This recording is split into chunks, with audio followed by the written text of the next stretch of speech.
Assalamualaikum warahmatullahi wabarakatuh. Nama saya Rafiska Putri, mahasiswa Universitas Yarsi, Prodi Akuntansi semester 3. Di video kali ini saya akan uji asumsi klasik. Untuk uji yang pertama, uji normalitas. Uji normalitas adalah digunakan untuk melihat apakah data residual terdistribusi normal atau tidak. Langsung aja kita ke SPS. Ini datanya sudah saya masukkan, ada 10 sampel. Langsung aja kita uji coba yang pertama, uji normalitas. Kita klik Analyze, Regression, Linear. Independennya kita masuk yang keuntungan, lalu yang independennya masukin yang aset, lalu harga saham, lalu kita klik Plots. Yang Y-nya SID, masukin ke Y, yang X-nya ZPRD. Lalu kita centang yang histogram dan normal probability plot. Lalu continue, lalu OK.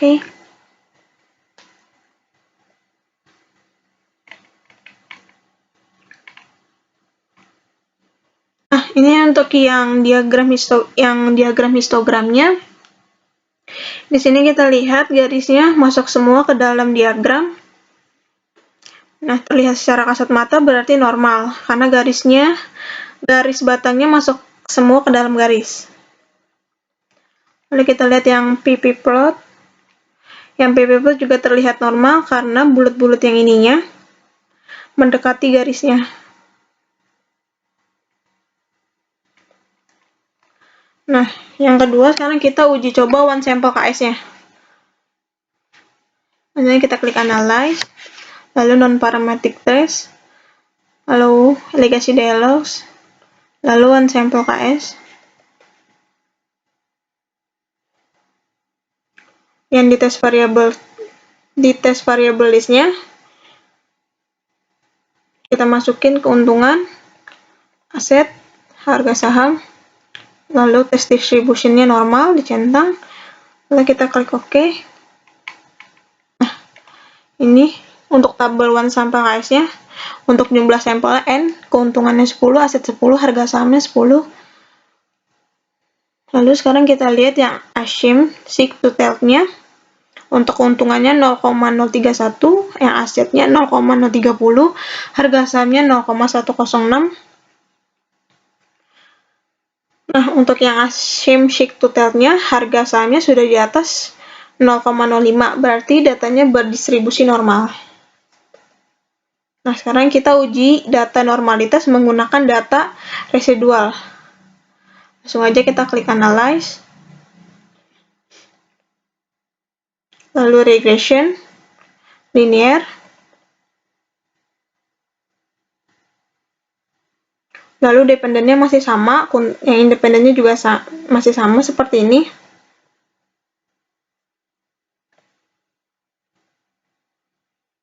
Lalu kita klik yang plotnya. Yang Y-nya masih sama, SID, lalu yang X-nya masih ZPRD. Lalu kita uncheck yang histogram sama normal probability plotnya. Lalu continue.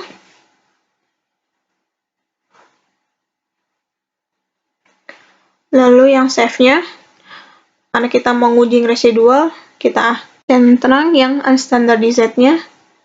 Lalu continue. Lalu OK.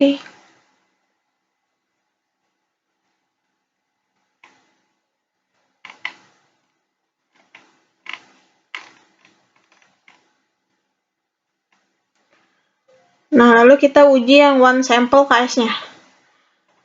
Klik Analyze sama non-parametric trace, legacy dialogs, lalu one sample KS. Nah, ini dipindahin dulu. Nah, kita masukin yang unstandardized-nya ke tes variable. Lalu kita klik OK. Nah, ini sudah keluar output-nya. Kita lihat juga di sini di Ashim Seek to Tell-nya 0,200, yang berarti sudah di atas 0,05, berarti datanya sudah berdistribusi normal.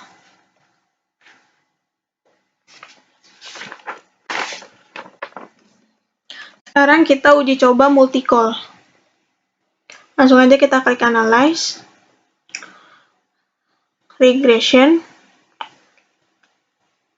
Sebelumnya saya terangin dulu di PPT. Nah, uji multikoleritas. Jika hubungan itu mendekati 1, artinya hubungan mendekati sempurna. Syarat lulus uji multikoleritas adalah nilai korelasi harus lebih dari 0,80. Dapat juga dengan melihat jika nilai tolerance lebih dari 0,10 atau nilai variance inflation factor-nya kurang dari 10, maka tidak ada multikoleritas. Kriteria pengujiannya jika nilai tolerance lebih besar dari 0,10 atau 10% dan nilai VIV kurang dari 10, maka data tidak mengalami multikoleritas dan sebaliknya. Langsung aja kita uji coba. Kita klik Analyze, Regression, lalu Linear. Ininya masih sama, dependen dan independennya masih sama seperti ini. Lalu kita klik Statistik. Lalu kita centang yang model fit, estimates, covariance matrix, dan collinearity diagnostic.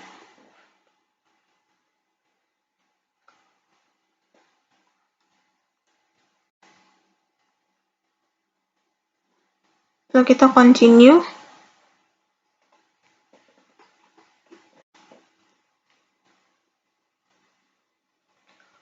Lalu kita klik OK.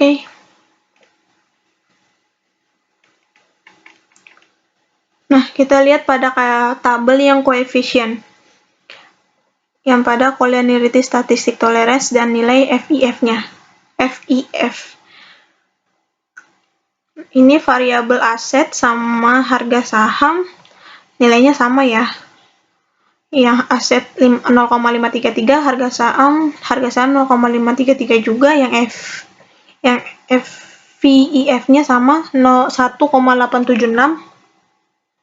Sebagaimana yang tadi saya jelaskan di PPT, berarti sudah di atas 0,10 dan VIF-nya kurang dari 10. Jadi dapat disimpulkan tidak terjadi multi-call. Nah, sekarang kita uji autokorelasi. Kita baca dulu PPT-nya. Nah, uji autokorelasi yaitu tujuannya untuk menguji apakah dalam model regresi ditemukan adanya korelasi antara kesalahan pengganggu atau residual pada periode T dengan periode sebelumnya T-1. Menurut Ghazali 2011, ada beberapa pengujian yang dapat dilakukan seperti uji Durbin-Watson atau DW, uji Lagrange multiplier atau LM, uji statistik Q atau Box-Pierce dan Lijung box serta uji Rantes. Nah, kita yang akan uji cuma uji Durbin-Watson dan Rantes. Langsung aja kita uji, kita ke SPS.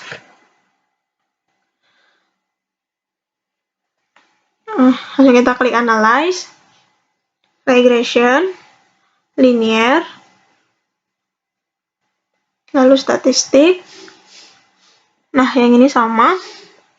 Durbin-Watson-nya aja yang residualnya kita centang, lalu continue. Tadi save-nya unstandardized-nya kita uncheck, lalu continue.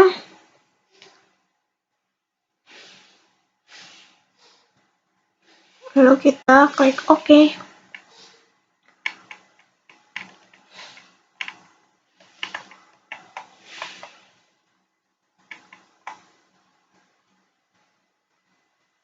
Kita lihat pada tabel yang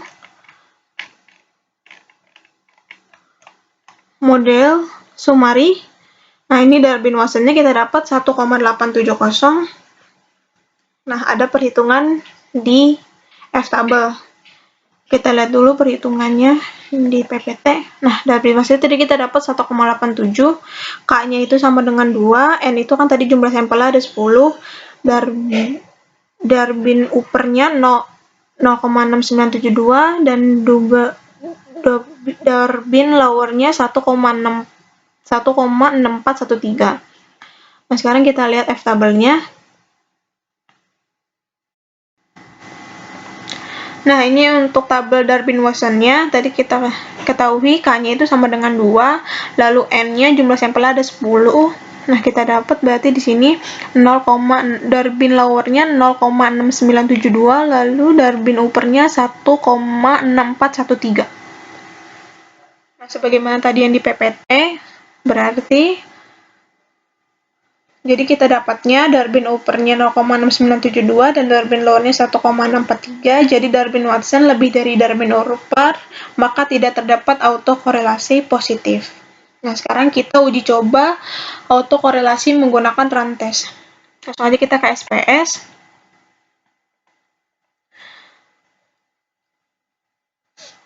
Kita klik analyze sama, lalu non-parametric test, legacy dialogs, lalu yang runs.